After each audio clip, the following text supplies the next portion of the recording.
Hello, good afternoon to you. Welcome to the business news here on MiddayLive on TV3. My name is Alfred Okanse. To our first story this afternoon, Ghana Veg, an initiative by the Netherlands Embassy, has launched a report on strategies to boost vegetable production and sales on the domestic and international markets. The report is also to help curb some phytosanitary problems which resulted in the ban of some vegetable exports from Ghana to the European Union market.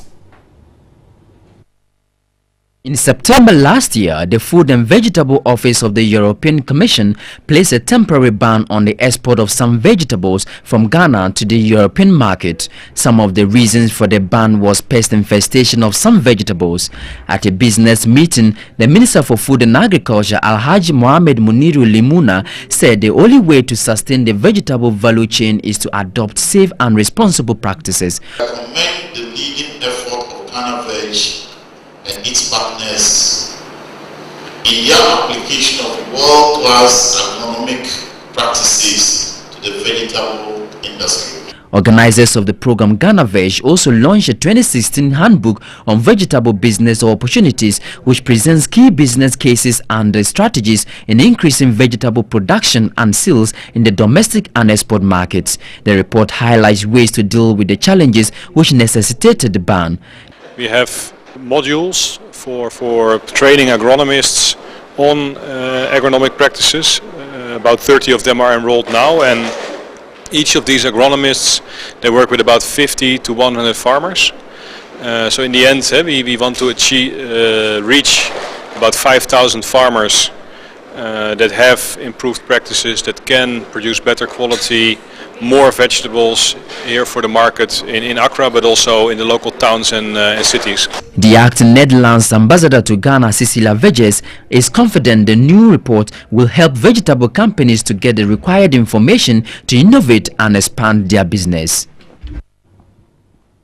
That's some good news there for farmers in the country. Now to some other stories. Some local salt miners at Dina in the Ketu South district of the Volta region fear being thrown out of job in the next few years. The residents, whose mainstay is salt mining, are accusing Kensington Industries Limited, a salt mining firm, of encroaching on a 600-meter concession of the land purported to have been ceded to the local company by the indigenous there. Now Nakweko Eduya has the rest of the story. The company, through the government of Ghana and the chiefs of Pejakopo and Adina, secured 7,000 hectares salt concession and early this year started 200 metric tons a day capacity refinery to produce food-grade salt for export and domestic markets.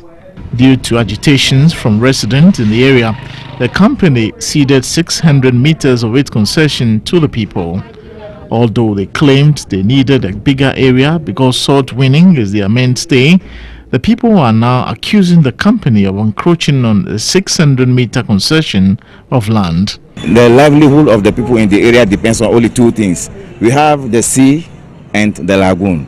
So if the season is off, the fishing season is off, then they fall on the lagoon to mine salt for their livelihood. But the way the concession is being given to the Indians, it's like after 2-3 years from now, the indigenous will not have the opportunity to do their business, their salt mining business again. The managing director of Kensington Industries Limited, Babula, however, denied the accusations and said the company would not like to see locals out of job. Now, destruction of water bodies for commercial infrastructure development is a cause of worry to some residents in Kumasi in the Ashanti region. People living close to wetlands fear the trend could cause flooding with its attendant loss of lives and property. Here's a report by Benjamin Edu. The Greens of Kumasi, which earned its accolade, the Garden City, is gradually giving way to a mad rush for lands for construction works. Trees are being cleared, waterlogged areas filled with sand, and rivers blocked to make space for domestic and industrial constructions.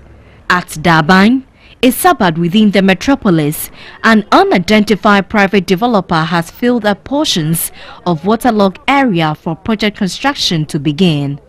Some residents in the area kicked against the destruction of wetlands for fear of looming danger. But city authorities have allowed work to progress. It's very terrible. So this project, I think you should stop the project here, because the people around here will be suffer when the project comes on. It's about 3 or 7 months ago, this man came and we saw him start filling this particular land. So reported to the Kumasi Metropolitan Assembly and we stopped him. Just about 3 days ago, we find out that he has started doing the job again. A recent downpour claimed 2 lives in parts of Kumasi, and there's heightened fear as the rains set in.